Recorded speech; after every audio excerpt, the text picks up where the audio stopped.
PLT, Pak Sekda, perlu ingat le urun-urun, APBA-nya adalah peng rakyat Aceh.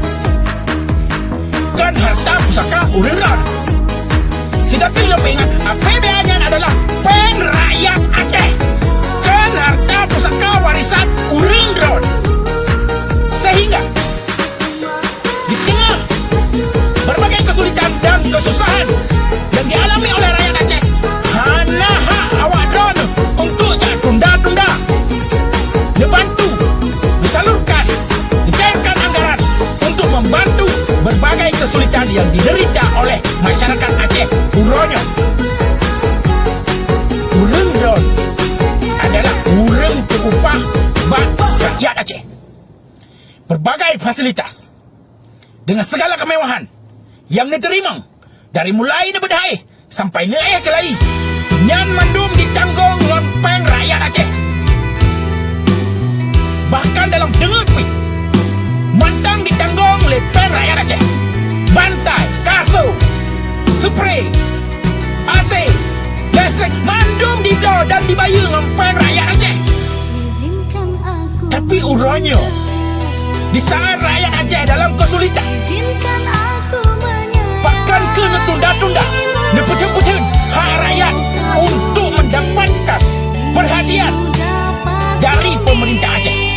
Padahal payung hukum kalau disediakan oleh pemerintah pusat, kalau disediakan oleh Presiden Jokowi, diperintahkan untuk realokasi atau refocusing APBD atau APBA untuk jut bantu rakyat Aceh selama masa COVID-nya. Tapi yang kena perlu ibarat pakai sembako sekayangnya. Tak dengar? Lain ni banyak sambutan. Kipan penderitaan rakyat uronyo punah berpikiran leuron. Menyo bagian pengadaan fasilitas kemewahan untuk pejabat dan birokrat hana ada tunda-tunda. Motor dina gidon belum. Rehang kata. Belah komputer dan segala macam fasilitas kemewahan lain. Peng perjalanan dinas hancur purun. Tapi bagian hak rakyat kan putih-putih lewaron kahana ikhlas untuk dibantu.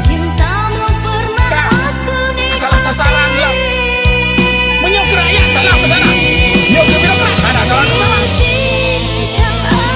Ada salah sasaran bajut. Nujo laju gede. Kadang ada konflik, nak kena tapak juga tapak. Pajak sila macam kena rasa. Yang kepedak dana otsus triliunan, dana migas. Nyok kalinya. Jut dirasa biar tapak oleh rakyat.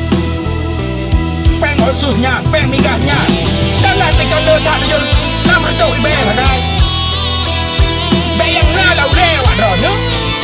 Proyek-proyek ada pikir selamat proyek. Cina tanggap darurat penanggulangan COVID. Rakyat menderita, ekonomi hancur. Proyek yang nekebah dia, netunda dia. Wadah keadaan kan normal juga. Nepegang tu proyek buku yang kalah tu.